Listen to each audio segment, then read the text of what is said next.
welcome to Hive Nurse Inside the Hive. We're so excited to be here today. We are recording on Valentine's Day. So the theme today is mine looks like just like a fat tomato. But yeah, like today we're going to be talking about sort of our love for nursing and how we got here and how we want to continue to make nursing better and help other people fall in love with the profession. So Ashley, I'm going to let you introduce our guest. We're really excited to have a guest today. Welcome to the Hive, everyone. We are so excited to be here on Valentine's Day, as Elizabeth said, with the beautiful, amazing, wonderful Mrs. Jessica Ocon. She is here as both a colleague and a friend and somebody who actually said, hey, I want to come on your podcast and I want to share my story. I want to share what I love about nursing, what's hard about nursing. And so we thought, what better way to do it than just to get her on down here. And here we are today. So Jessica, thank you for being here. Thank you for having me. Thanks, Jessica. Guys, this is so exciting. And it's great to really have a voice and, share our passion for nursing. And nursing just touches so many lives across our nation. So it's really great to connect, here on the platform. I love it. And that is what the Hive is all about, is giving nurses a voice to tell their stories just like yours, because every nurse's story matters. And I think what Elizabeth and I have found when we talk about the Hive and we share sort of our mission around making this kind of thing accessible to everyone, everyone has a story. She just was talking to someone randomly yesterday in the street who had a lot of shared passions and a lot of shared interests. And I feel like when you find nurses like that today, many of them you are one of these nurses, but we're also caught in a really challenging, complex healthcare environment at the same time. So let's spread the love today. Let's talk about why you fell in love with the profession. Tell us a little bit, Jessica, about how you got into nursing. I know your mom has some roots in nursing, which inspired you unexpectedly. So tell us a little bit about how you fell in love with the profession. So I guess you can say I'm a second generation nurse. So I, had the privilege of growing up with a mom that had very strong leadership skills. Mm-hmm. She started here in Miami. She started in a time where nursing wasn't that popular, but she just felt this drive and passion to do it despite what everyone was telling her. And so my mom ends up starting as an LPN. Yep. And then from there, she grew to be a nurse. She then became a nurse supervisor. She became a nurse manager. She even became a nurse director. Wow. She continued her education. She got her BSN. She has her master's in leadership. And so I, have this privilege to watch her journey and watch her grow. And also back in the early 2000s, it's not like now after everything with the pandemic, I was lucky enough to be on the floor. Yes. So, I got to be there on the unit. I used to walk around, the hospital was my second home. I used to volunteer every summer when I was in high school. So it just felt very rooted for me to be in that environment. Wow. And I remember once I fell off a school bus, and my mom picked me up early, which is really hard for her because she's so busy, working. Yes. And when I got there, all the nurses jumped to take care of me. I remember them pulling stuff out of the Pyxis and just taking care of my knees and really inspire this family dynamic being there in that environment. And so from there, also, I've had sick family members. So I've had my grandma that she had 2 heart attacks, a stroke, diabetes, pancreatic cancer. So seeing her and how, we take care of her, it just really made me want to care for people as my grandma was taken care of, being so sick from the early 2000s to when she passed away. And then when I became a nurse, well, even before I became a nurse, I literally, since I grew up in this environment, I'm is this all I know? Is right. it just nursing? Yes. Right. That's let me try accounting. And then I got a D in accounting and I'm never mind. I'm going back to nursing. I'm going back to what I know. But actually my high school had a medical program. And so I got my CNA through in high school. We've talked So I have my CNA. Yeah. And so from there, I felt very grounded in what I want to do. I went to nursing school. I went to the university. I ended up getting a D in a lab. Oh, no. And D, the this D is counselor, this D haunted me in a lab. And this counselor was like, "You're never getting a nursing degree here. You're never doing this here." And I'm like, okay. So then that's what drove me to go into LPN school. So then I became an LPN and I became a school nurse. So I worked at this elementary school. It was really great. It really like got me to connect with the pediatric and seeing like the low population, like the lower served income. the lower served income area. And like, it was just such a passion to be there, but I wanted more. Like, as a nurse, we have this drive for more. And I'm like, I want more skills. I want to be able to do more. So then I go back to school again. And I ended up getting my BSN at the school that the counselor told me I'm never going to get my BSN. For you. Yeah, girl, that's it. Because I gave him money, but I did it. Yes. And that really helped me feel like this like itch of this satisfaction of like, he told me I couldn't do it and I did it. Yes. And I'm here and I'm doing this and I earned it. That's amazing. That is such a wonderful story. Thank you. I just love it. I actually wanted to interject a little bit about your mom, right?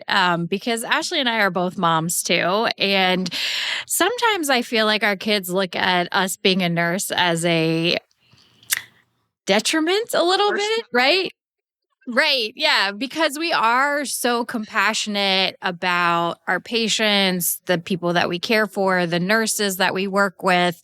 And so, so, like, for an example, last weekend, I was at a dance competition with my daughter and a patient was in crisis. I'm a nurse practitioner and a patient was in crisis. And the mom reached out to me.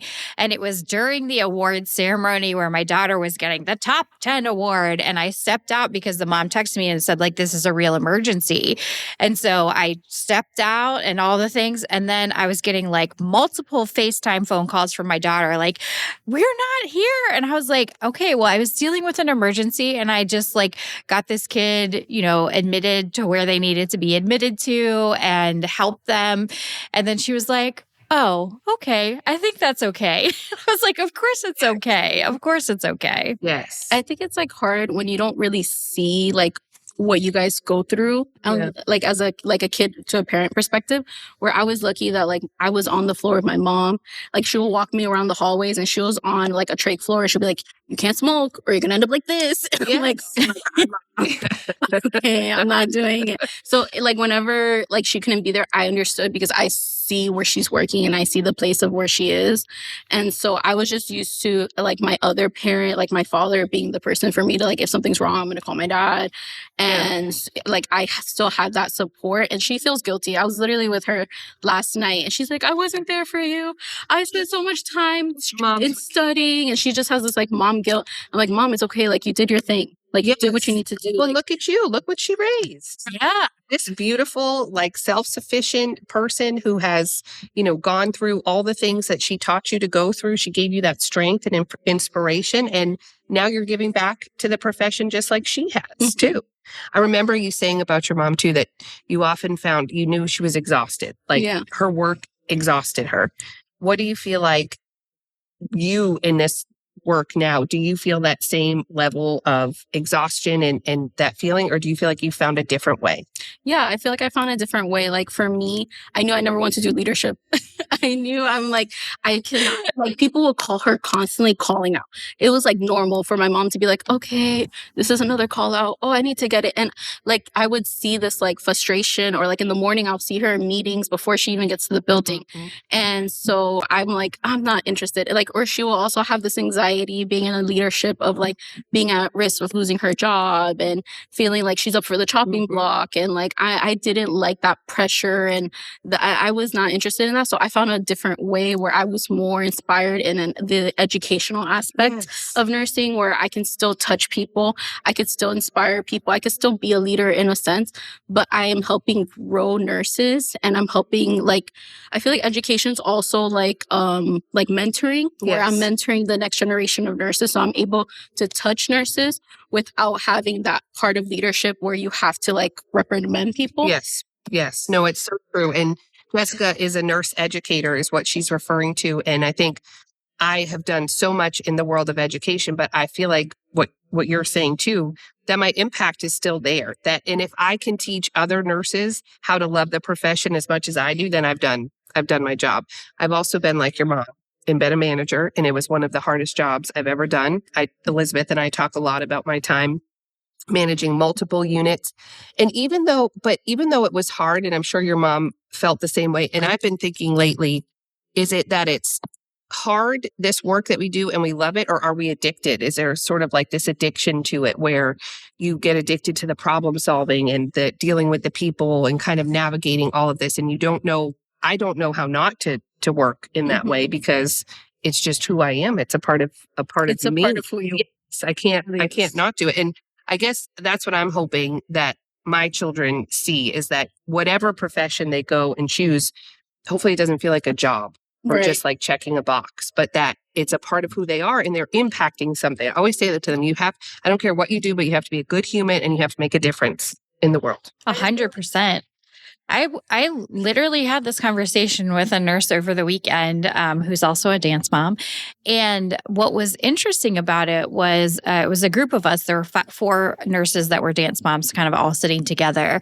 And one of the things that we noticed was that our kids are so much more just resilient, okay with things, empathetic, like when their friend doesn't get the super tall trophy and they got it, the first thing they're doing is going over to their friend and giving them a hug. So I do think that nurses really raise wonderful, empathetic, and in touch children, that they understand that things are not always the end of the world, right? We're like, there's always a situation that could be worse. Like, mom missed my awards, but she was dealing with somebody who was in a worse situation. You know what I mean? So it's like one of those situations where we do a good job, and we tend to raise nurses too. Like my own son is thinking of becoming a nurse, and he's in the nursing high school program to get his CNA and all these things. Yeah. And it's really interesting that, they see the good, the bad, and the ugly, but then they see the passion and the compassion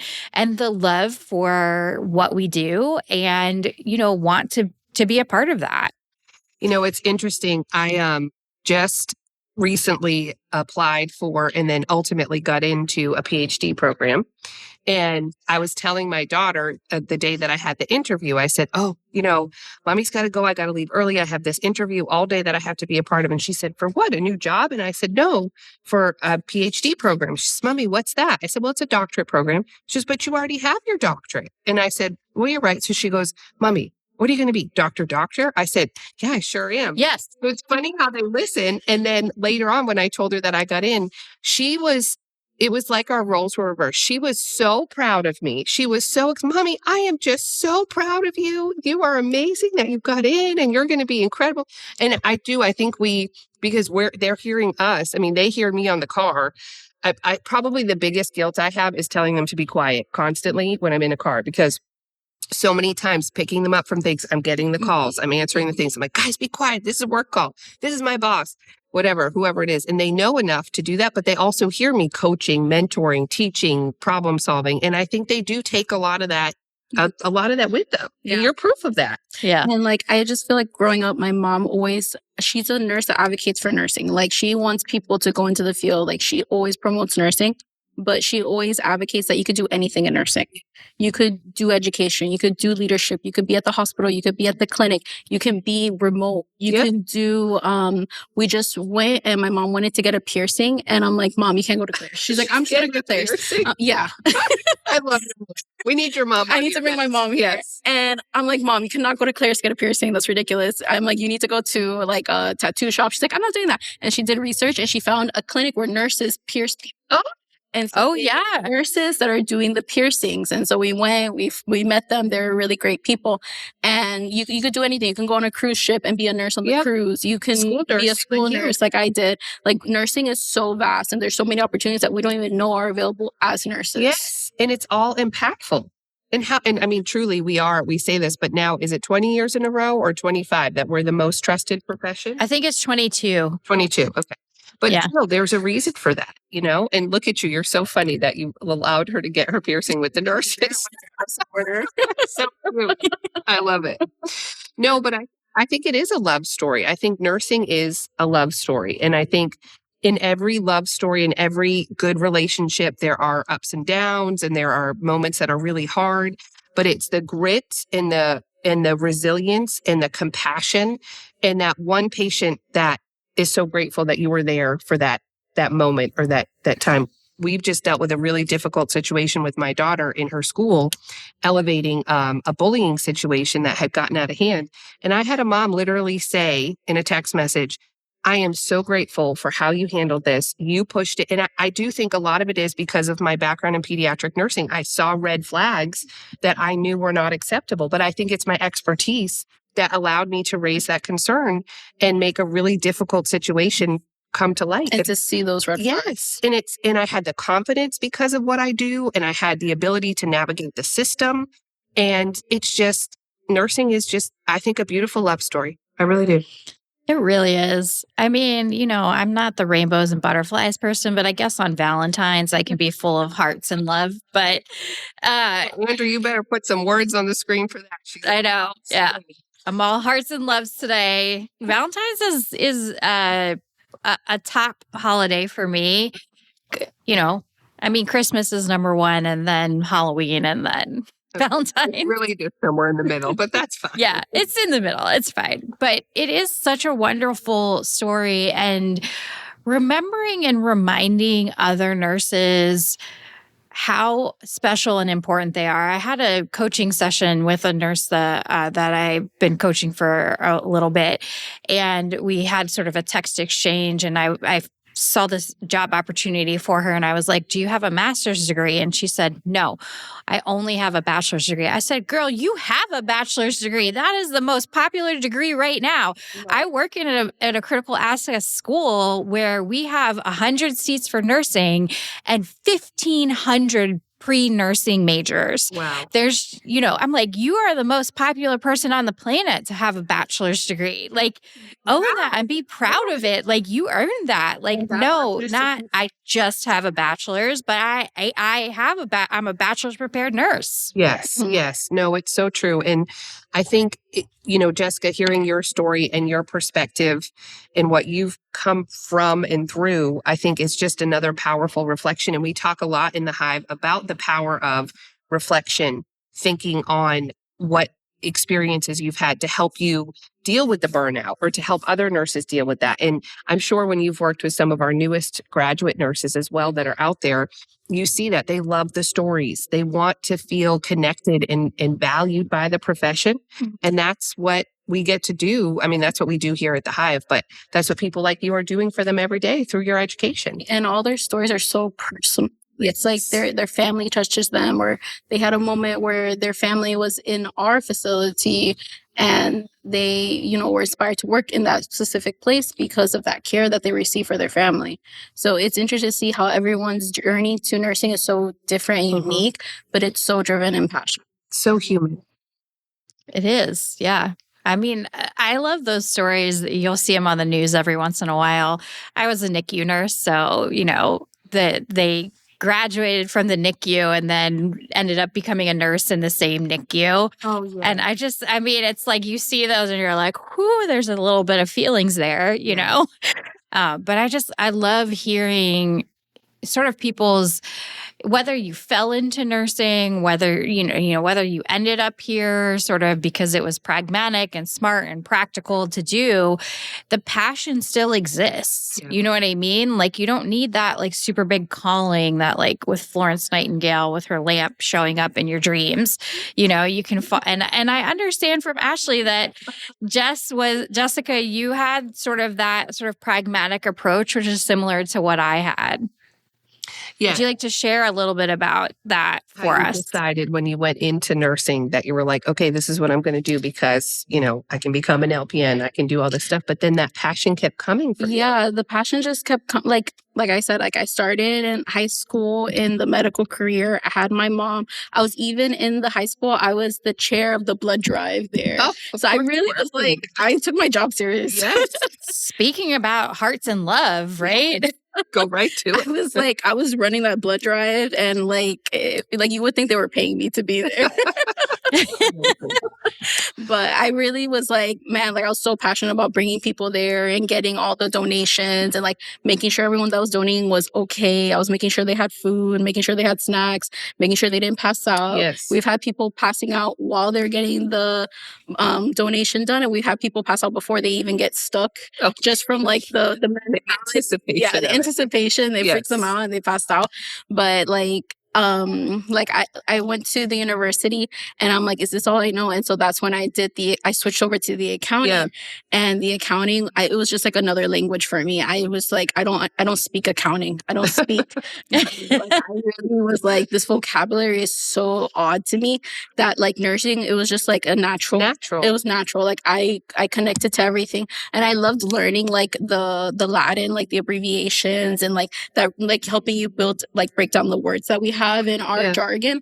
But it's so beautiful to see like how that's from Latin and how it connects, and like it's just so interesting, and it just continues to grow. And we're like now with like new nurses that I teach, I'm always trying to like bring them to the place that they understand that you're always a student as a nurse. You're always learning as a nurse.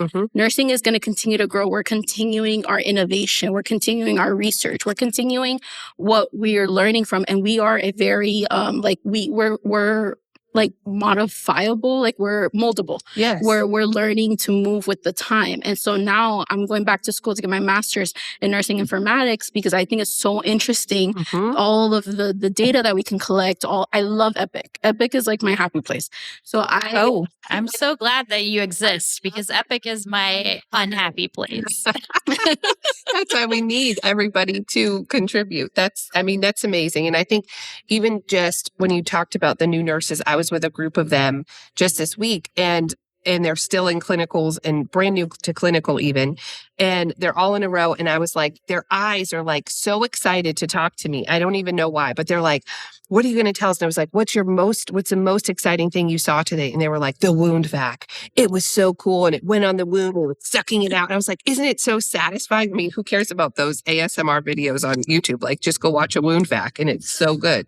But exactly that excitement, I was talking to their clinical instructor afterwards, and she's like, how do we bottle up this excitement and this love that they have right now? Like what we still have, how do we bottle that up and just like spread it to everybody? Because so quickly, we see kind of the harder side of the relationship with nursing where people are like, ugh, they're tired. They don't want to do it. It's not their job. Why do that? Why do this? No, I'm not going back to school. Or why would I, why are you doing this and I'm doing that? There's kind of that negative part that comes in. But if we could bottle that passion that you had, that these people have, that we still carry, and just spread it, I mean, that's I guess that's what we're trying to do with this too.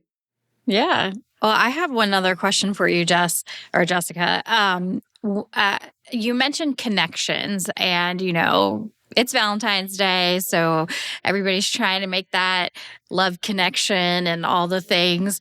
What are some of the best ways that you found to make those connections with those newer nurses or with nurses that are coming in to your institution? Like, how do you build that relationship? So I feel like connection is so important. Like growing up with my mom will always tell me nursing is so small. Nursing is so small. You don't know who you're going to run to at what point in time. You don't know when someone's jumping from this institution to that institution, and you don't know where the places people go. And so when I first started my journey, I didn't want to work at the same place as my mom worked because I didn't want where like I was going to be in her shadow, or like I didn't want to go from like her journey. Like I didn't want to go off the tails of her journey. I wanted to build my own reputation, my own career. And so I went to this little clinic. That's where I started. I was like, there's no way anybody here knows me. This is my fresh start. This is my opportunity. And so I get there. And so I have a very unique last name. And so from my last name, this one nurse was training me. She's like, I have a question. Is your mom this person? And I'm like, yeah. And she's like, I wanted to quit my job because of your mom. And that's why I'm here. And I'm here because I wanted to quit because you're my mom. And I'm like, oh my God. And so like I was trying to get away from my mom's reputation, and I ended up right in the closet. The worst part of it. But like she was really nice to me at the end. She's like, you know what? You're not your mom. It's okay. Like I'm going to do my best with you. And we had a great relationship. And my mom's like, yeah, I did not care for her. Oh my God. And so from there, I learned, I'm like, okay, I cannot just get away from my mom's name. Like, everyone's everywhere. You don't know where people are going to end up. You don't know who's going to be the director here, the manager here. And if you need another opportunity, you don't know where those connections take you. Yeah. So it's so important to build those connections and not to burn bridges, because you don't know where people are going to be later in life. Yes. It's so true. It's so true. And teaching that to everybody, because that's the other thing too, is a lot of people that come across your role may have other degrees, might have done other things, might have other life connections too. And so teaching them to hold on to that and to value the relationships that they build so that they can grow and do it. And your mom is so right. We say it all the time. Nursing is such a small world. And we call it bus talk. Like, you can't talk bad about anybody until you're on the bus after the game or wherever, the thing. So you can't, because somebody's connected to somebody. But You don't know at the that's end of the true, day, too. it's about building those relationships so that we're all there for the right reasons. Yeah, you don't know if someone has a second gen kid that's coming in. It's so funny. I hope that happens to Adam. I hope they're like, are you related to Elizabeth Walters? She's either the best or the worst, because there's no in between with me. It's like either people love me or hate me. I can't. I might be the same way. Yeah. I can't wait to hear those stories. It's totally fine. I love it. Well, this has been a lovely conversation. And I do think that these kinds of stories where we just humanize what we're doing are so powerful, because you've already excited me. You just inspired me to continue doing what I'm doing and to go back out there and reconnect with people and rebuild more stories. Thank you. And thank you so much for Absolutely asking me to share my story and my passion for nursing. Yeah. Well, thank you for joining us today on Inside the Hive. You can receive continuing education credits by listening to this podcast, going and logging into your Hive account and reflecting on the podcast and doing a short quiz, and you can receive an hour of CE. You can also follow us on all the things. We're on Facebook, Instagram, TikTok, LinkedIn, all of the above, and check out everything on hivenurse.com. Thanks, guys. Thank you. Thank you. Happy Valentine's Day. Yeah, I still can't do it.